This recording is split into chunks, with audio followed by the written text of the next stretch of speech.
This is a review of the 71 Boss 351 Mustang from Revell. I went ahead and I wrote down the codes for the colors. Sealed the decal sheet in a nice bag here. Comes with silver stripes and black stripes and a whole bunch of little bitty decals. Nice. Let's see what's in the box here. Got a nice hood.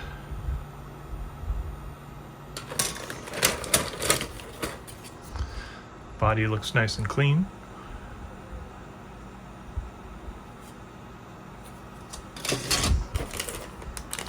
Four tires.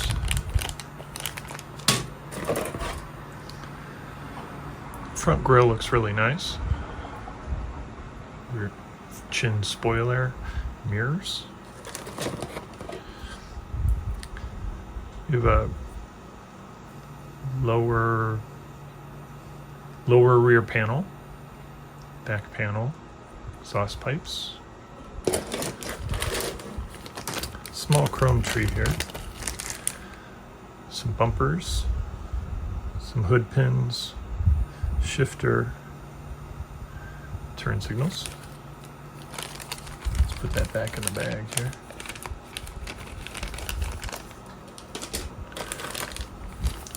Another small chrome tree, nice wheels, Magnum 500.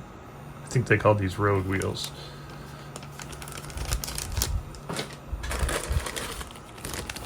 Clear glass, I'm not going to take this out of the bag.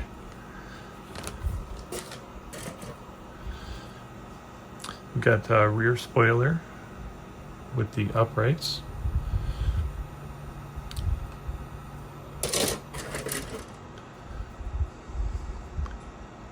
Some nice wheel backs, center console, rear end, sway bar, steering wheel, battery, shocks, hood hinges, shocks. Casting looks really clean on all this. Got a nice dashboard, radiator shroud, front end here, front end suspension, firewall. Look like the front subframe and the core support. Engine tree, we got the engine and transmission, heads, exhaust manifolds, water pump, the heads, intake manifold, air cleaner, fan, chassis, leaf springs, rear diff,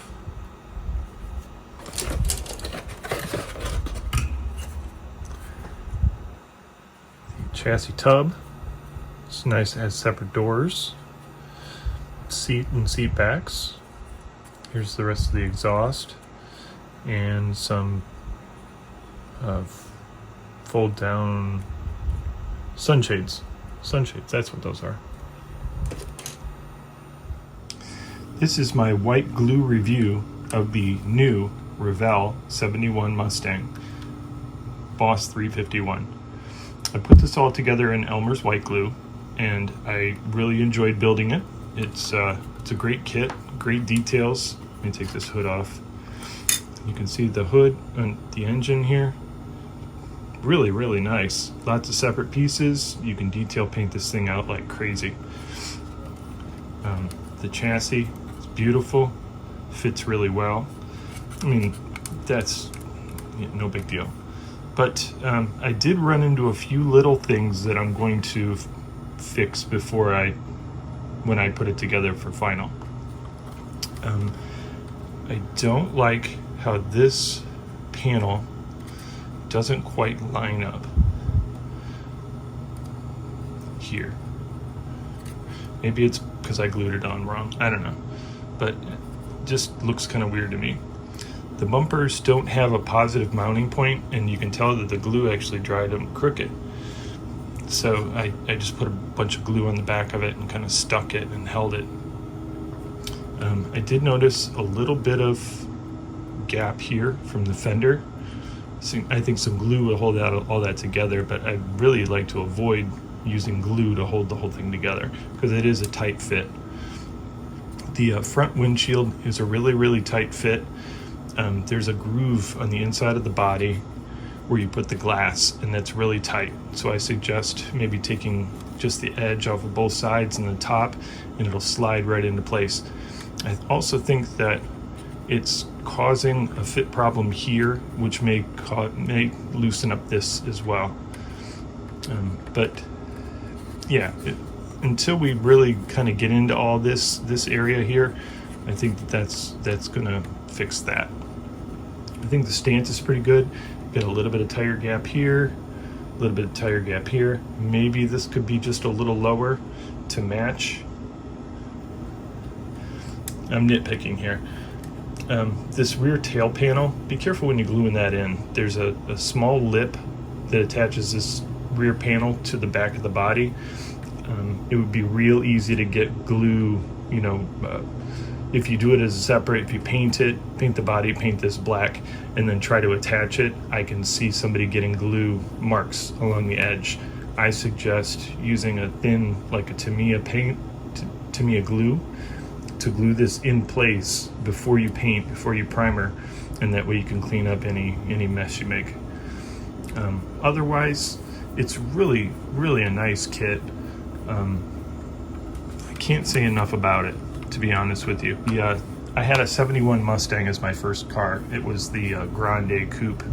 It was a piece of garbage, the rust on every panel and dents, but it was my first car. It was a 351 car as well.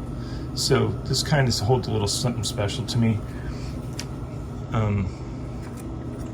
I will disassemble this white glue and get to painting it. I just wanted to point out a few little things that I found when I built it, and hopefully you can use this information when you build yours. Thanks.